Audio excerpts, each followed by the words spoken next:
Maayong gabi day mga kabarangay sa Lorenzo Tan.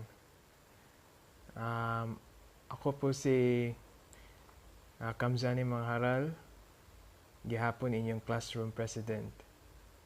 And karon mag-report mi kabahin sa Republic Act 9710 entitled Magna Carta of Women. So kung moingon kita karta is mo na siya formal document granting or nagdemand no sa sovereign power no. And kini nga balaod gipirmahan ni siya sa August 12, 2009 no sa atong former president nga si Gloria Macapagal Arroyo. So kani nga ang purpose ini nga balaod no, is na likay kita sa pag discriminate sa mga babae against in any form no nga dapat ko ang pagtrato sa babae is patas gyapon sama gyapon sa lalaki o ang right sa babae pareha gyapon sa right sa lalaki no? And sa pagpadayon diri sa key provisions of Republic Act 9710 una diri is ang equal rights in education, employment, and economic opportunities. The law mandates equal access for women in education, training, employment, and opportunities in economic activities. So diri gihapon no ang babae nagyapon siya katungod no sa tanan no education, trabaho o gihapon nga unsa pa mga economic opportunities. Example ani no na nga ang maestra babae nga maestra no. So naburos siya and nagitangtang siya sa trabaho because of immorality no. And pinagi niya nga balaod is karon nga ang maestra nga naburos no dili na siya pwede itangtang sa trabaho kay mo na siya considered as discrimination against women no. Og gyapon example is kung ang estudyante no nga maburos no is dili siya pag-graduaton or pa-expel. So kana is considered gyapon siya as discrimination against women. So pinagi ni nga balaod. So wala na siya nga mga pagtrato. Sa sunod is protection from violence. It strengthens the protection of women from all forms of violence, including sexual harassment, trafficking, and domestic violence. So, klaro na kaayo no, na naagay po katungod gyapon no, nga ang babae is nga mo magkapag-protect sa ila gyapon sa tanang klase nga violence no. Kasi unsa pa na rape no, o sama na gyapon ni sa trafficking no, connected na gyapon siya, and violence gyapon domestic. And sunod there is a right to health.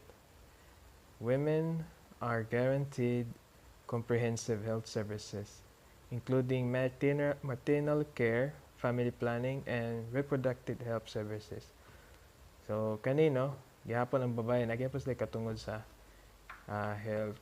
And example ani no is kung ang babae nasa sakit no nga samot na kung nagka-focus gyapon sa kanang reproductive health or reproductive system nga sakit no.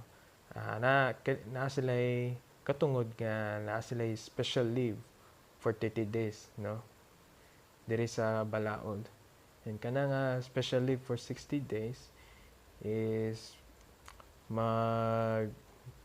kuan sila na magpa gihatag na siya nga leave nga makapag check up sila ug makapagpatambal gihapon no, sa ilang sakit. Basta kuan gihapon related siya sa reproductive health no. And gihapon kining sunod is political and civil rights. So it ensures women's participation in political and public decision-making processes with a special focus on marginalized women. So kaning marginalized women, dili na siya nakafocus sa mga babae nga mga dato no, kundi tanan dyan siya. Mga pobre, no, katong na mga disability, no, mga tigulang o gihapon mga native nga babae o gihapon katong mga special no, na special nga mga babae o na mga special nga sakit no. So mo gihapon so naa sila katungod. And of course kani nga balaod ay mao dinhi siya or kaning Republic Act 9710 is mao dinhi siya Biblia sa mga babae no. And karon ihatag nako sa akong kauban para sa sunod nga reporting. Special provisions for marginalized women. The law provides support for women in marginalized sectors like indigenous women, fisherfolk, and women with disabilities. So, one of the examples is that indigenous women provided sila og mga training programs to preserve and sell traditional crafts. Rural women could receive agricultural tools or seeds to improve their farming practices, and also women with disabilities may get access to special scholarships or job placement programs to help them find employment. Gender and equality in the military and police. It mandates the integration of gender perspectives and women increased participation in the military, police, and peacekeeping forces. The police force might open up recruitment campaigns that specifically encourage women to apply, while in the military, women could be given leadership training so they can take on higher ranking positions, and more female officers might be assigned to peacemaking missions to ensure that gender perspectives are included in those operations. Women's representation in policy-making bodies. The law establishes mechanisms to ensure that women are adequately represented in policy-making bodies and local development councils. So women bring diverse perspectives and life experiences to the table, enriching discussions and policy-making processes by considering the specific needs and challenges faced by women.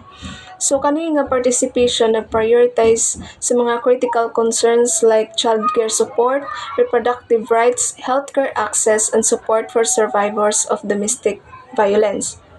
And lastly, equal access to resources and development programs. It ensures that women, especially those in rural areas, have equal access to resources such as credit, training, technology, and market information. So, kani nga program for example kay rural women, pwede sila maka-loan with lower interest rates to start small businesses like sari-sari store or a farm.